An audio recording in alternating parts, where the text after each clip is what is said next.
Hi YouTubers, I'm Al Gracian from Albopepper.com. Watermelons are one of my favorite crops to grow in sub-irrigated planters. Right alongside corn, zucchini, tomatoes, and peppers, you can actually get quite a large plant and fruit in a fairly compact planter. Check out this watermelon that we're going to harvest today. It's a monster. But how do you know when to pick it? Do you tap it? Do you check the color of the underside? Well, here's the best gauge that I've seen. It's this little tendril right here. When the fruit is still growing and ripening, this curly pigtail is green, just like the rest of the vine. There's no mistaking it.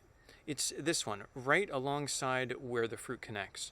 But once this puppy dries up, your fruit should be pretty well done. All of this vine is growing out of this small root zone and sharing a planter with this beast of a jungle. Look at all them peppers. But the star of the show is this huge melon. And this tendril has been brown and dried up for several days now, so I'm going to give it a shot. Looks like it's coming in at 26.8 pounds. Nice.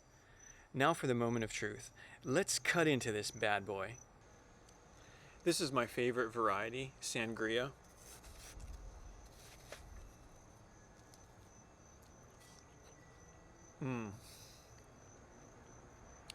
Looks like we have a winner. It's so good. And grown in this wicking bed that has a handy water reservoir. Thanks for watching. I hope this tip has helped you out. Please subscribe if you haven't already. And as always, happy gardening.